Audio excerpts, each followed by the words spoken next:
Welcome to the Newland Rock Leadership Effectiveness Podcast, hosted by me, Kate Thomas. This podcast is packed with practical tips and expert views to unlock the leadership effectiveness in you and your organisation. My name is Kate Thomas, and I'm a leadership effectiveness expert and the founder of Newland Rock, a consultancy dedicated to focusing on increasing leadership effectiveness for talent-savvy companies and individuals. In this podcast, I will share my experience of supercharging leadership performance and business results with you. Join me and the best thought leaders for topical discussions and talent-centric insights. Ian, we are finally here. We've had a few back and forths in getting this date in the diary, and I am delighted that we now get the chance to have a conversation and bring, I'm going to say, bring your world of well-being to a leadership context. But as I say it, I think it's really important for our audience to know that your background is very much corporate. You have had a very fruitful career in that corporate world, and now wear the hat, fly the flag, have the badge about the importance of well-being. I'd love to know a little bit more. How did this happen? Great question, and lovely to join you formally in this session, Kate. It's always a pleasure. So yeah, no, it's a great question and a great kind of a great journey I've been on, really. As you say, we met back in the corporate days, and if I go kind of way back in my corporate life, and by way back probably where are we now, 2024, so back maybe 10, 12 years. I was working for a psychometric test provider at the time, and they had a pot of money for training. So it was one of those situations that, manager came up to me and said, Ian, you've had a great year. We'd like to invest in your training. What do you fancy doing? And whilst my colleagues were all off doing, let's call them corporate type courses, MBAs and things of that nature, I kind of wanted to scratch my head a little bit and think about what would help me better as an individual. And what I came up with was NLP, neuro-linguistic programming. That was like an interest, really, something that I'd seen a little bit about and heard a little bit about, and kind of thought I want to dive into that a little bit more. And I guess that was the most recent genesis of the journey, really, into well-being, because for me that opened up a whole world of basically the manual to the brain. How does the brain work? And that was kind of where it started. So it was the traditional NLP practitioner followed by NLP master practitioner, and I kind of got so hooked in it and wanted to share more of it with others that I then got sponsored on doing the NLP training course. So I became an official teacher of NLP or trainer of NLP. And the kind of doors that opened for me internally with the organisation I was working for at the time was one of people had seen obviously a transition in me, learning how my brain works allowed me to be, let's say, more fluid, more agile, a better communicator, more at peace with myself, and essentially more at peace with others. And when you go down this route of changing yourself, it's not unnoticed. People see that, and where it moved to for me was colleagues started going, tell me more about this thing that you've been on, blah blah blah blah blah, and then we'd end up having conversations, and we'd kind of skulk off to a quiet room somewhere and fix a few things, and fix a few things quite quickly and quite quite profoundly, and that then kind of oh, there's something in this, and it became, let's call it, a side hustle, and in the spirit of every day is a school day, I kind of then went on, so what else can I learn about? And that's where I dived further into, more things about meditation and breath work and other kind of modalities. So it just became more things that I could do as far as helping others with their well-being was concerned. So, and it was always a side hustle. It was always something I kind of just did because A, I could, I suppose, it was something that I like to share with others, but B, there's a need for it. And, whilst I was working in the corporate world, helping others be, I suppose, more at peace with themselves and better in their life is, it's got to be a good thing, right? So, yeah. Wonderful. I Yeah. love this journey. I've written down so many points that you've just talked about. The manual to the brain, the transition in you, more fluid, more agile, better communication, more at peace. That point around every day is a school day. And then you wrapped it up with there's a need for it. There is a need for this. And the way you frame it, I think everyone's going to say, well, 100% there is a need for it. How is there not? Yeah. If we're saying that this way of training the brain, maybe I can frame it that way, gives me the opportunity, and I'm going to add the hat of, gives me an opportunity as a leader and as somebody who's working in a fast corporate world to be more agile in how I come at it. You and I both know the importance of agility in leadership, especially with, our external market being so fluid. The market dynamics are always evolving. Fluidity becomes the key to your success. So I really want to dive in more and know a little bit more about this, what it is that you bring to people. And I suppose in particular, two things. I'd love to learn a bit more around what type of transformations you've seen people experience, in particular when they are using this to be better in a working environment.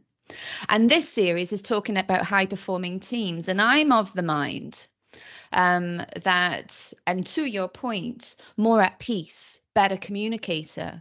If you think about the dynamics that are in play for high pressurized leadership teams, there's a window here. There's such a great window of opportunity of therefore greater well-being and how you access greater well-being to being more effective in the work that you do and the teams that you're in. Yeah.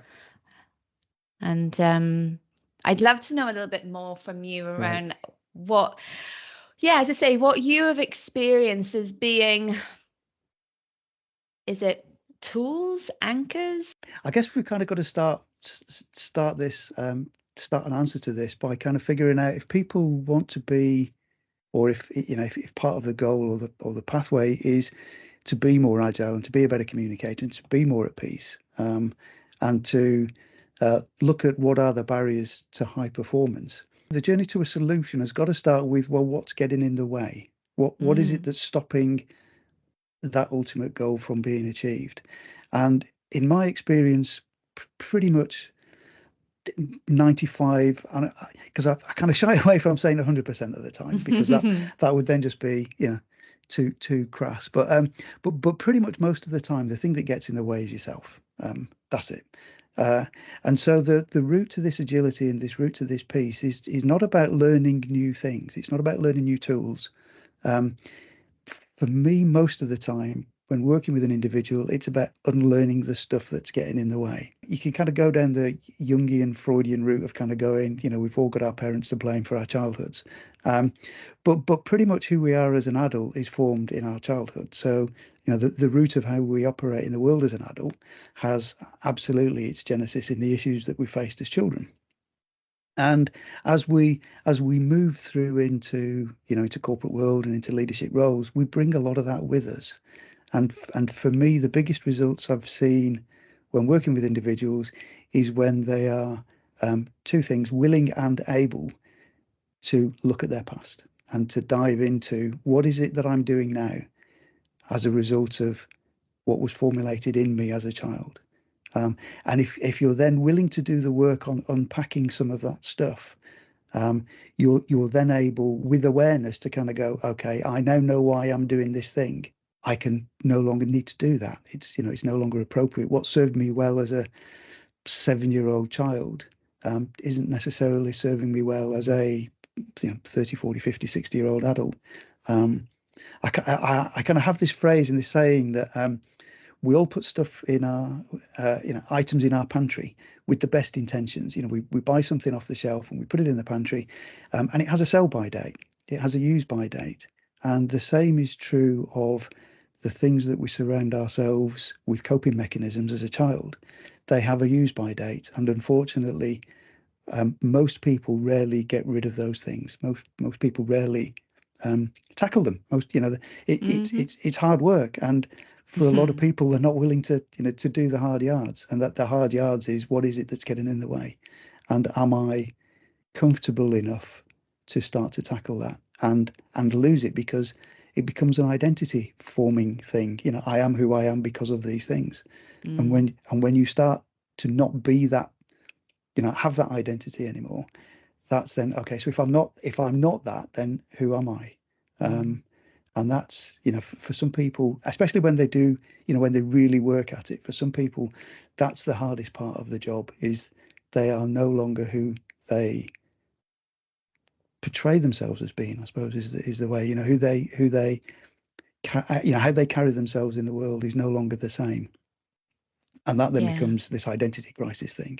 But if you can get over that, if you can move past that, that's where the peace comes from. Because being something that you're intrinsically not, that's the hard work. That's the hard work as an adult, is having to keep that stuff up all the time. And when you no longer have to put effort into being that, it's, life is just much easier. There is tremendous courage, I find, when I'm working with leaders who acknowledge that phrase, what's got me here isn't going to get me there. What's got me here is a sort of a byproduct of my raising, the journey I've been on. And I'm really proud of that. And thank you for that in some cases. And in lots of cases, thank you for where I am now. But if I want to reach a different level, I'm going to say impact, effectiveness, and personally a better level of peace and comfort and calmness. That point that you mentioned earlier, every day is a school day. I've got to, as you've pointed out, you've got to relearn you. Yes. And that, as you say, it is hard. There's a sense of loss. Yes. And you have this, a bit, as you brought in identity, you can have a bit of a crisis around, well, I'm so used to being a particular way, and I've got used to feeling how I was feeling. Not always have I made the connection that actually that's getting in my way. And I suppose then when you bring that into a team environment, and I worked with a team recently, and we did some real deep work on self, real deep work. And we'd been working with each other for several months before we went there. And we were, being quite transparent on the lives that we'd had. And it's as if we had that light bulb moment of being able to see the individuals in our team as people who have been on a journey, who have had a life, who have had various different experiences. They were no longer head of X with a P&L responsibility of blah and a budget to profit margin of Y. All of a sudden, I'm talking to a person, and you could see facial expressions changing. So it was very powerful. And I suppose when I launched Newland Rock, I was quite determined actually to blend this sort of, these are the models of high performing teams, for example, and these are the sort of strategic things that we need to be aware of, and we need to be more enterprise in our thinking, etc., all really important parts. But the how we do it and being more immersed from a people and an identity and peeling things back and then rebuilding ourselves, I was very passionate about embedding that into my solutions. Otherwise, I always felt like I was just putting a plaster on. Absolutely. And it would sort of start to peel off after a while. And as you peel off the plaster, it stings. So it's like, so yeah, this is a lovely conversation for me to have as well with you. And I know that in your work, you're able to go much more holistic and deeper in that space of well-being. You mentioned a moment ago meditation and I mindfulness, and then I think as well we've previously talked about breath work. And let me hear more about these different tools. I'm going to call them tools and techniques. Yeah. Ways of being, so that we are coming at our life. I don't know. I feel like as if you're coming at our lives with better energy. Yeah. It's for me. It's always it's this distinction between almost like, what is life? What how does life exist? And when you pair it back to life, life is just a series of present moments chained after each other. So, we've got this present moment and now that's gone, and we've got this present moment, we've got this next present moment, and so on. So life isn't anything other than just this series of linked present moments. And when you spend most of your life thinking either what's going to happen in X, whatever X is, like 5 minutes, 10 minutes, an hour, 2 hours, tomorrow, next year, next month, whatever in the future. So if you're spending your life looking to the future, or you spend your life contemplating and reflecting on the past, the thing that you're ignoring is the present moment that you're in. And when you ignore the present moment that you're in, technically you're just ignoring life, because life only ever exists in the current present moment. It's like you can never stand in the same river twice. The water will just pass through your legs and carry on down, and you'll never stand in that bit of water again. And the same is true of life, that you will never ever relive a present moment, because the present moment just moves on to the next one. And what I find is that most humans, most of the time, are not in the present moment. They are at some point in the future thinking about what's coming up next, or they're at some point in the past, thinking about what has already happened.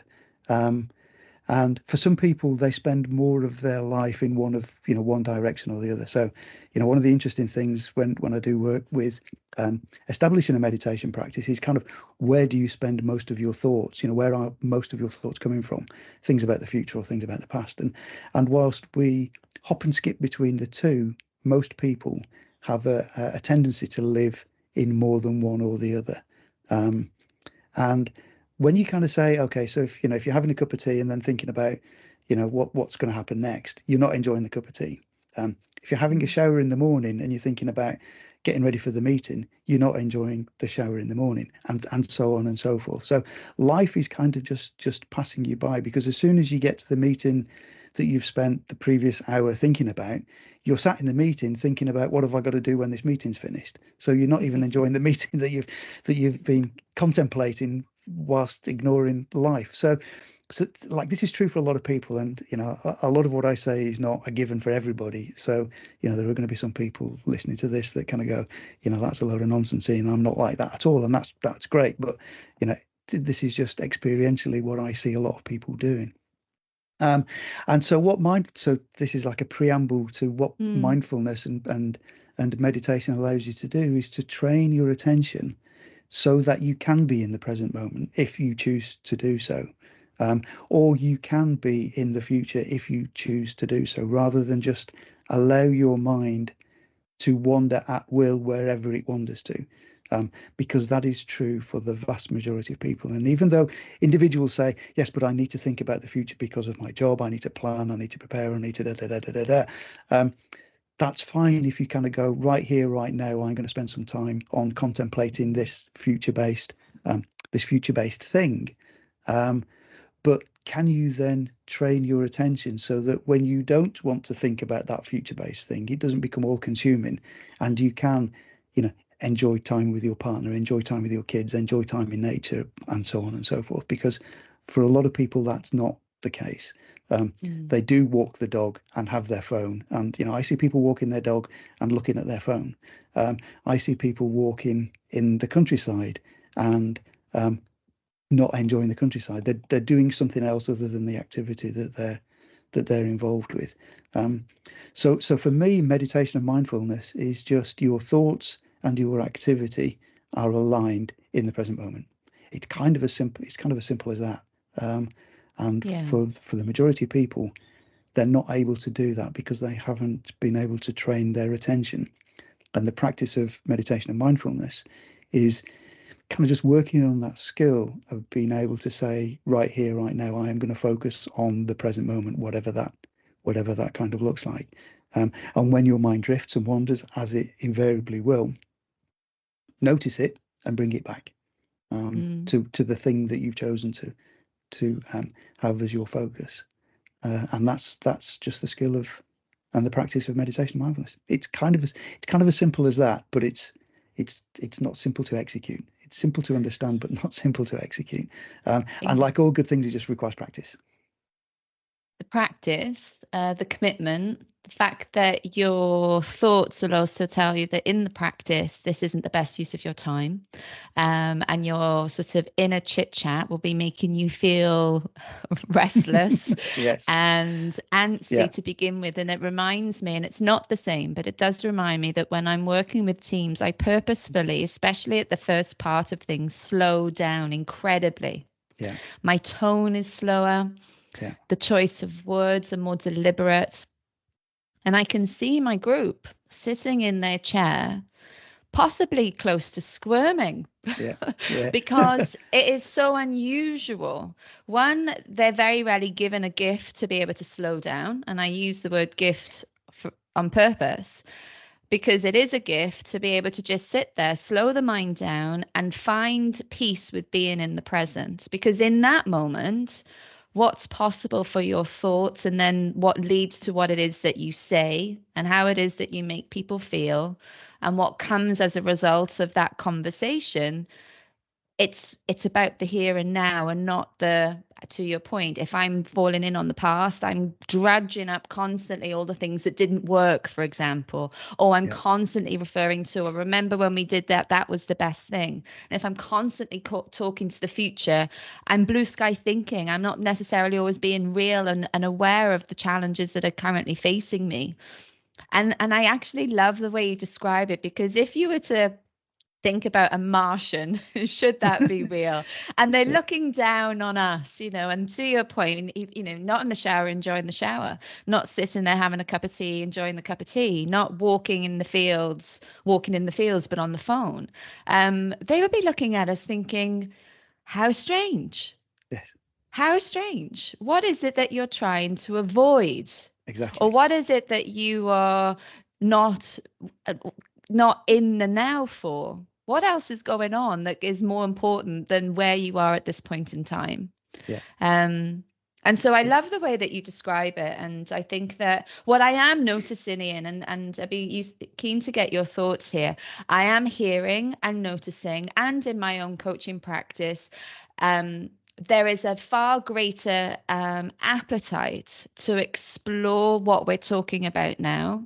I remember 10 years ago thinking about meditation in my work and knowing that I was treading on things very gently, because I didn't want my client to think I was woo-woo. Yes, right? absolutely. Whereas we're in a point now where everyone actually, in fact, we've gone the opposite. Everyone talks about it, but I would say that not everyone understands exactly what it is that they're trying to do. And they've downloaded an app and they've thought, this is going to help me. Absolutely. Possibly. I don't know. So maybe I've got two questions. I'm wondering what has kind of moved us into this space of being more receptive to what you've been talking about. And in that, it feels as though what happened for us in the pandemic gave us this, we were forced to stop, and we were forced to face a significant amount of uncertainty. And all of a sudden, everyone's talking about well-being. Yeah. What are you observing? Yeah, good, great. Absolutely great. Great observation, Kate, because the pandemic, I think, opened up the door to a different world to a lot of people. And that included, even things like the acceptability of home working, which, a lot of people find great benefit of. But the other thing is that people got out and walked because it was the only thing they were allowed to do. Walking in their neighborhood, they weren't even allowed to go, drive off, if I remember rightly, more than 2 miles or something. So you kind of had to walk in nature locally, because that was literally the only thing you're allowed to do and go outside and do. And for a lot of people, that was the first time they'd ever had the time and space, and I'm going to say permission, to do that. And when the door to that was open and it was embraced by people, suddenly the world was a different place. And I remember the air is generally clean and clear anyway where we live, but I just remember it being clearer and cleaner. There were fewer planes in the sky, there were fewer cars on the road, there was less noise. Nature just took over, but birds and other other parts of nature were just proliferating, and you could go outside and just quite literally just enjoy nature, just enjoy peace. And then moving back away from that into, let's call it, normal life, whatever that kind of looks like for people after the pandemic. I think there was always this, yeah, but during the pandemic it was, I want some more of that in my life. And that I think was the spark for a lot of people to kind of go, I want to work more from home, because I do want to go out for a walk at lunchtime, or have a more leisurely morning, or finish work early without a commute and a drive back, and all those kinds of things, so they can partake in life a little bit more. So I think you're right. I think the pandemic was one of those, let's call it, blessings, for the gift that you were talking about earlier of being able to slow down, and for people to realise the benefits that can be accrued as a result of doing that. And whilst most people don't want that all of the time, I think people have appreciated that, if they have at least more of it in their life than they did before the pandemic, then it provides them with a little bit more balance. Um, so yeah, and that then, drives, as you say, that conversation around well-being, which for me is, so I have one of these awkward conversations around mental health, mental well-being, and mental illness, because when anybody talks about mental health and mental well-being, what they always talk about is anxiety, stress, depression. Generally, those are kind of the three hot topics, and they have nothing to do with mental well-being or mental health. 100%. They're mental illnesses or mental disorders. They're not. It's not. Mental health and mental well-being is things like hope, resilience, happiness. Those things. Those things are mentally healthy. So mental health is not the absence of a mental illness or a mental disorder. Mental health is something extra over and above those things. Yeah. And so to talk about mental health, you need to be talking about, hope, resilience, happiness, blah blah blah blah. You need to be talking about those topics, not stress, anxiety, and depression.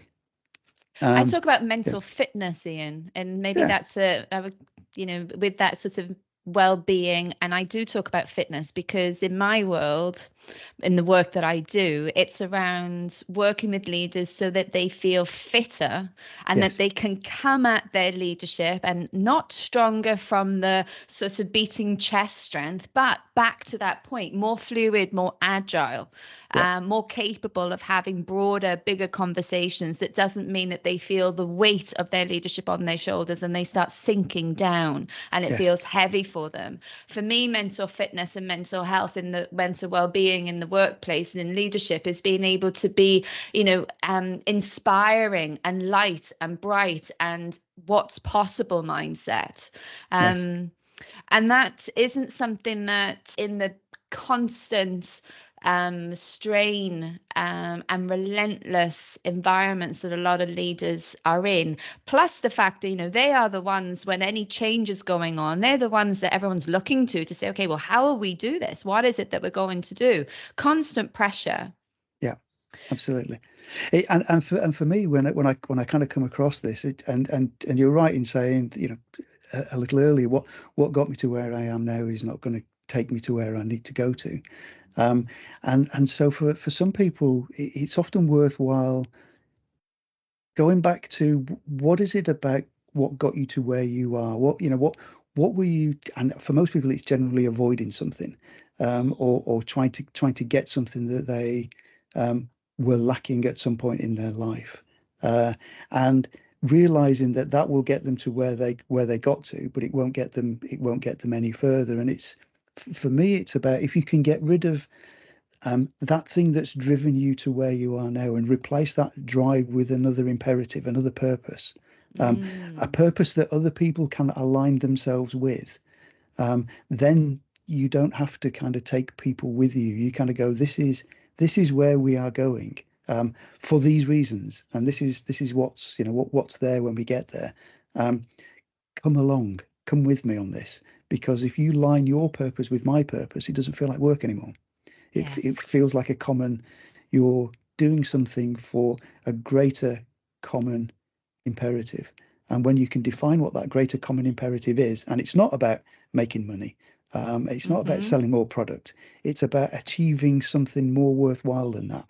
And if you can define what that is, such that people can agree to go on that journey with you, they will readily turn up for work because it won't feel like work. High five. High five to that. Because it really helps to lift leaders' thinking out of the what and maybe a little bit on the how, but into that space of the why. Absolutely. And elevating that thinking of the why into something, as you say, that has that collective element that brings a definition as to why we are here.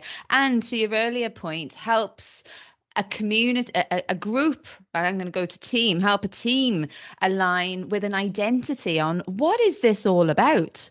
Yes. Why is it that I'm actually finding myself frustrated right now? It's possibly because what I'm trying to achieve and where I really feel like this can go in something that has got greater impact rather than the result isn't being discussed here.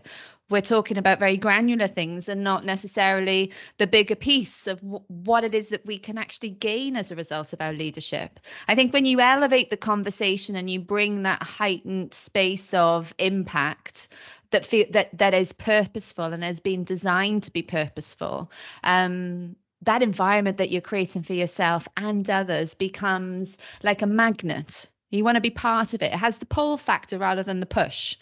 Push is, these are your deadlines. These are the things that you need to do. Come back to me and let me know if you've got a problem, versus I really want to know more.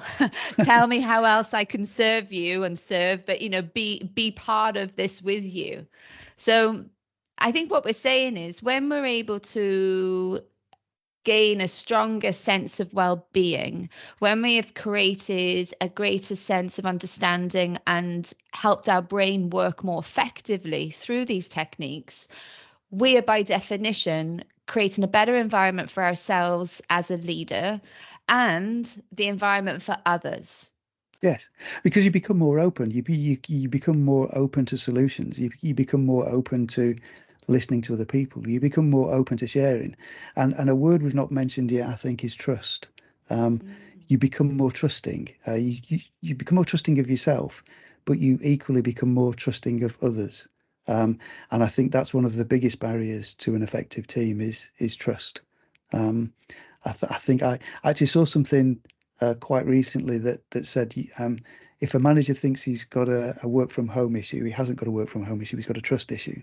Um, and I think that for me crystallized a lot of managerial stroke leadership relationships with subordinates is the trust.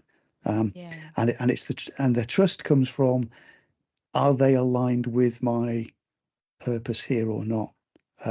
Because if they are, it doesn't matter where they work. If they are, it doesn't matter how many hours they put in. It's about achieving the objective. And if they're aligned conscientiously to the objective, the how will take care of itself. Because And the how can look different as well, isn't it? Absolutely. Because we're all aligned, we're working towards the same thing. My how and my strengths, my ways of going about this aren't necessarily the same as John and Bob and Mary. But Absolutely. because we're aligned on where we're going, how we get there brings it to life. Yes. Definitely, 100%. And for a leader, it's in recognizing that no one size fits all. Not everybody's going to have the same how as the leader has. And so when the lead, and this goes back to right at the start when I said about people getting themselves out of the way of the situation, when they can get themselves out of the way of the situation, it's no longer about them, it's about the other person. And so as a managerial style, let's say, oftentimes you come across people who say, "Oh, my managerial style is X. I'm like this as a leader, or I'm like this as a, I'm this type of manager, or this is my style." And I know in a previous life we've done a lot on leadership styles and leadership ways of being, and this is where the agility comes in. That if Bob needs you to be a leader like X, be a leader like X for Bob. But if Mary needs you to be a leader like Y, be a leader like Y for Mary. And when you can get yourself out of the way of that, you can be that chameleon in terms of style, so that you can be the right leader for everybody. It's just not the same for everybody. It doesn't look the same for everybody. It doesn't feel the same for everybody. Some people might want their hand holding more often. They might want more communication. Others might just want an instruction and let them get on with it. In being able to recognize that that's what people want, allows you to be a more effective leader in a team, to say, these people deserve to be treated like humans. And they have their strengths and they have their styles. They haven't gone on the same journey, so they're not in the same place. But you, as a leader who has gone on that journey and is a more flexible communicator, you tailor your communication accordingly. There's always the thing about putting people on a pedestal that have performed well, which is great if that person is more of an extrovert, but absolutely shocking if they're an introvert. I think that's the last thing they're going to want. And so would they perform well knowing that they've got to stand up in front of people and get applauded and all that kind of stuff? No, they're just going to kind of go, I'm going to keep my head below the parapet here and just quietly get on and do what I need to do, because I don't want that recognition and accolade. So, having certain things for certain types of people is great, but have opportunities for everybody. And that's where the flexibility comes in. And you can only get to that place when you get yourself out of the way. Because you can only get yourself out of the way when you take the time to really learn who you are, exactly what it is that you've been going through, why it is you do the things that you do, and what are the things that you want to start doing differently. Yes. So it's the techniques to be able to really have, and I'll use the word self-command of the thinking, the brain, and boosting that power. Absolutely. Because when you can stop your mental chatter, when you're talking to another individual and you can stop your own mental chatter, that allows you to listen. That allows you to listen properly, not listen to respond, not listening to answer, not listening to reply or counter, but just to listen. And when you can just listen, and that's where your attention is, in just listening, you are open to the message that's coming in, rather than filtering it and putting it into something that makes sense for you in your world. And I've got this visual of the listening and boxing it into something, when actually listen and just allow what you're hearing to absorb and be absorbed. Yes. With as fewer filters as you can possibly apply, because with humans it's just impossible not to apply any filters. But knowing what your filters are, you can, with awareness, you can then kind of go, okay, I've now interpreted what they've said in this particular way. Is that what they meant, or is that me? To what extent is that me? Or if I took that bit of me out of that thinking that I've just had about what they've said, how else could I have interpreted what they've said? And when you can get to that level of communication, that's kind of where you can really be an effective leader. And for me, what you're talking through there comes back to one point that you've already mentioned, trust, because you're building trust with the people around you. You're building trust with yourself as well, as you've talked about. And the output of that, I don't know if it's the output, but then we're leading with empathy. We are, and empathy for me, and this could be another podcast altogether. Empathy and leadership becomes such a powerful tool in the type of organizations that we're creating, in the way that we get discretionary effort from our people, in the way that we create high performing environment without burnout. Yes. And that we have well-being for ourselves and others. Comes back to that piece of self and others. Why are we here? But I could get quite philosophical on that topic. So I realize that I might take us off tangent. Last question, if I can, for you, Ian. Of course. So we're catching up, we're grabbing lunch, and I say, Ian, do you know what? I really do need a little bit more well-being in my life. What's the one thing that you would say to me, Kate, make time for X? What do you go with here? My go-to is generally spend more time in nature. That's generally a go-to thing, because nature provides you with such an opportunity to have joy at the wonder of life. And I know that sounds a bit woolly, but nobody ever felt, generally nobody ever felt bad about going out in nature. So going out in nature is generally a good thing, but for a lot of people that's not possible. So for those for whom that's not, let's say, an option, the biggest tip for well-being is take as many opportunities during the day as you can to be with the thing that you're doing. So I kind of go back to the kind of the shower, the brushing the teeth, the washing the dishes, all of those mundane tasks that take maybe just 1, 2, 3, 4, 5 minutes at a time. Be with those things fully. Like turn everything else off in terms of your thinking, and just spend time with those 1 stroke 2 minute activities through your day. And that provides you with just a massive mental clear out, let's say. Your brain starts to, in terms of brain function, the way your brain starts to park things and flush things out and reset and avoid this burnout situation is if you just park that cognitive processing and just be with whatever it is that you're doing as many times during the day as you can, you will just breeze through a day. Absolutely. Just do that. More of that. So Mark the cognitive processing. I'm going to write it. I'm going to put a sticky label on. Yeah. And I'm about to cut some sandwiches for my 5-year-old tea party with some of her friends. And I'm going to cut those sandwiches, and I'm going to really focus just on cutting my sandwiches. Not thinking about the table that I need to decorate or thinking about the bits that need to happen before I can wrap up my day. Absolutely. I'm going to stand and cut those sandwiches deliberately.